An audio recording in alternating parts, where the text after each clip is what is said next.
اس وقت شہیر سیالوی جو تحریک لبیک پاکستان کے خلاف بول رہا تھا خود بہت ایکسپوز ہو گیا ہے اور شہیر سیالوی کی سازش ناکام ہو چکی ہے۔ پہلے آج کی اس ویڈیو میں آپ لوگوں کو یہ بتاؤں گا کہ یہ شہیر سیالوی مشہور کیسے ہوا، پھر آپ لوگوں کو بتاؤں گا کہ اس کی سازش کیسے ناکام ہو چکی ہے۔ تو پہلے میں آپ لوگوں کو ایک ویڈیو دکھاؤں گا جو اس نے علامہ خادم حسین رضوی صاحب سے ملاقات کی اور وہاں جا کے ایک ویڈیو ریکارڈ کی جس میں علامہ خادم حسین رضوی صاحب نے بھی گفتگو فرمائی، اس سے یہ شخص مشہور ہوا۔ آئیے پہلے وہ گفتگو علامہ خادم حسین رضوی صاحب کی سنتے ہیں، پھر اس کے اوپر بات کرتے ہیں۔ اور علامہ خادم حسین رضوی صاحب نے کہا کہ تمام نوجوان اس جوان کا ساتھ دیں۔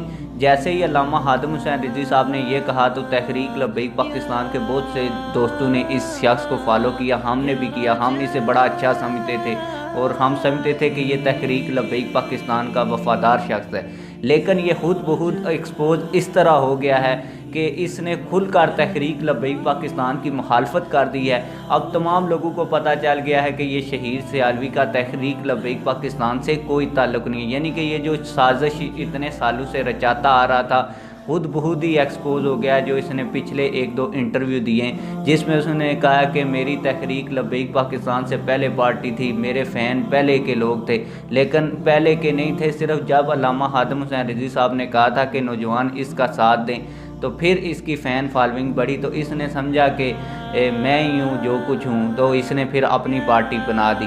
آپ لوگوں کی اس حوالے سے کیا رائے ہے؟ کمنٹ سیکشن میں لازمی اپنی رائے کا اظہار کریں۔ ملتے ہیں کسی اور ویڈیو میں، اللہ حافظ۔